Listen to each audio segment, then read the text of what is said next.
UDF സജ്ജാണ്, നിങ്ങൾക്കറിയാലോ. ആദ്യം തന്നെ UDF ഈ തെരഞ്ഞെടുപ്പ് നേരിടാൻ വേണ്ടി സജ്ജായിട്ട് ഇരിക്കുകയാണ്. ആ സമയത്താണല്ലോ തെരഞ്ഞെടുപ്പ് നീണ്ടുപോയത്. ഇപ്പോൾ തെരഞ്ഞെടുപ്പ് വന്നിരിക്കുന്നു. UDF ഒന്നിലധികം തവണ ഇലക്ഷൻ റെഡിയാണ്, എല്ലാം സജ്ജാണ് എന്ന് പറഞ്ഞാണ്. മാത്രമല്ല ഒരു റൗണ്ട് കൺവെൻഷനും കാര്യങ്ങളൊക്കെ കഴിഞ്ഞ് അടങ്ങിയിരിക്കുകയാണ് പിന്നെ ഉണ്ടായത്. രാജ്യം പ്രതിസന്ധിയിലേക്ക് പോയി. അതുപോലെ തന്നെ തെരഞ്ഞെടുപ്പ് പ്രഖ്യാപിക്കുന്നുമില്ല.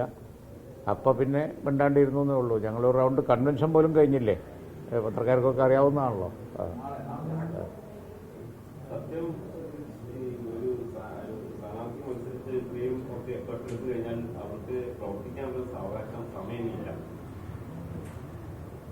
ഇല്ല, പിന്നെ നേരത്തെ എല്ലാവരും വലിയ ഒരുക്കങ്ങൾ നടത്തിയത് കൊണ്ട് ഈ സമയം മതിയാവും. കാലാവസ്ഥ മറ്റു കാര്യങ്ങൾ ജനറലായിട്ടുള്ള വിഷയമാണ്, നിലമ്പൂരാണ്. അത് പിന്നെ UDF മാത്രം ബാധിക്കുന്ന കാര്യമല്ല. ഗവൺമെൻറ്റാണ് ആ കാര്യങ്ങളെക്കുറിച്ചൊക്കെ പിന്നെ ആധികാരികമായി അഭിപ്രായം പറയുന്നത്. തെരഞ്ഞെടുപ്പ് ഉണ്ടെങ്കിൽ UDF അതിനെ നേരിടും, UDF അവിടെ വിജയിക്കുകയും ചെയ്യും.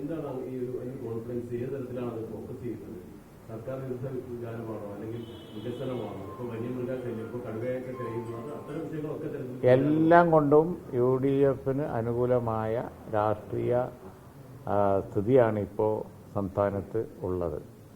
കാരണം എന്താണെന്ന് വെച്ച് കഴിഞ്ഞാൽ ജനങ്ങളുടെ ഒരു വിഷയവും മര്യാദക്ക് ഹാൻഡിൽ ചെയ്യുന്നില്ല. മലയോര മേഖലയാണ്, പറയേണ്ട ആവശ്യമില്ലല്ലോ. ആളെക്കൊല്ലി കടുവ ഇപ്പോഴും അതിൽ നടക്കുകയാണ്. അപ്പോഴാണ് തെരഞ്ഞെടുപ്പ് വരുന്നത്. പറയേണ്ട കാര്യം പിന്നെ വേറെ ഉണ്ടോ? സ്ഥാനാർത്ഥി അറിയേണ്ട താമസമേ ഉള്ളൂ. UDF ജയിക്കുന്നു ഇപ്പം നിങ്ങൾ തന്നെ പറയാണ്. അതാണ് അവിടുത്തെ സ്ഥിതി. പിന്നെ സ്ഥാനാർത്ഥി പിന്നെ ഉടനെ തന്നെ തീരുമാനിക്കും. കോൺഗ്രസ് ആണല്ലോ സ്ഥാനാർത്ഥിയെ തീരുമാനിക്കേണ്ടത്. അവർ താമസിക്കേണ്ട കാര്യമില്ല. കഴിഞ്ഞ തെരഞ്ഞെടുപ്പ് ഉപതെരഞ്ഞെടുപ്പുകളിലൊക്കെ സ്ഥാനാർത്ഥി പ്രഖ്യാപിക്കുന്ന അന്ന് തന്നെ സ്ഥാനാർത്ഥി പ്രഖ്യാപിക്കുന്ന ഒരു രീതി കോൺഗ്രസിനും UDF ഉണ്ടായിരുന്നു. ഇന്ന് തന്നെ ഉണ്ടാവും. അല്ല, UDF ചെയർമാനെ വിളിച്ചിരുന്നു, പിന്നെ പ്രതിപക്ഷ നേതാവിനെ വിളിച്ചിരുന്നു. അവർ ആക്റ്റീവായിട്ട് ആ കാര്യം കൺസിഡർ ചെയ്യുന്നുണ്ട്. ഇന്ന് പ്രഖ്യാപിക്കുന്നല്ല, സ്ഥാനാർത്ഥി വിഷയം അവർ ഉടൻ തീരുമാനമെടുക്കും എന്ന് പറഞ്ഞു. കഴിഞ്ഞ UDF കഴിഞ്ഞിട്ട്, കോഴിക്കോട് UDF കഴിഞ്ഞിട്ട് ഞങ്ങൾ പറഞ്ഞല്ലോ, അൻവറിനെ തെരഞ്ഞെടുപ്പിൽ സഹകരിപ്പിക്കും. മറ്റു കാര്യങ്ങൾ ഞങ്ങൾ UDF ചെയർമാനെ അധികാരപ്പെടുത്തിയിരിക്കുകയാണ്, ചർച്ച ചെയ്യാനും ഒക്കെ ആയിട്ട്. ഏത് രീതിയിൽ അതിൻ്റെ മോഡ് ഓഫ് പിന്നെ മെത്തേഡ് എങ്ങനെയാണെന്നുള്ളത് UDF ചെയർമാനെ കഴിഞ്ഞ കോഴിക്കോട് ചേർന്ന യോഗം ചുമതലപ്പെടുത്തി പിരിയാനുണ്ടായത്.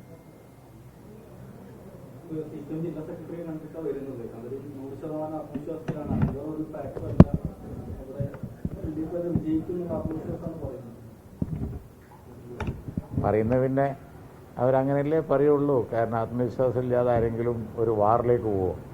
അപ്പോൾ അതുകൊണ്ട് ഈ തെരഞ്ഞെടുപ്പ് UDF ജയിക്കും, ആ കാര്യത്തിൽ സംശയം വേണ്ട. എല്ലാ ആത്മവിശ്വാസവും പോളിംഗ് ഡേ വരെ ഉണ്ടാവുള്ളൂ. ലീഗിന്റെ ഒരു മൂവ്മെന്റ് എങ്ങനെയായിരിക്കും?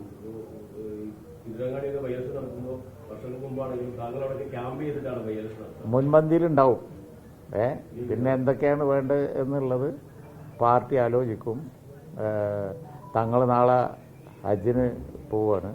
നാളെ ഒരു ഹജ്ജ് ഡെലിഗേഷനിൽ സൗദി രാജാവിൻ്റെ ഇൻവിറ്റേഷൻ പ്രകാരം ഹജ്ജ് ഡെലിഗേഷനിൽ പോവുകയാണ്.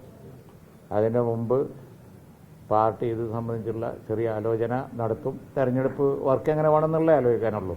സ്ഥാനാർത്ഥിയൊക്കെ കോൺഗ്രസ് ആണല്ലോ തീരുമാനിക്കേണ്ടത്. ആ കാര്യങ്ങൾ ആലോചിച്ച് ഫൈനലൈസ് ചെയ്ത് നാളെ മറ്റന്നാളായിട്ട് നിങ്ങളോട് പറഞ്ഞുതരാം.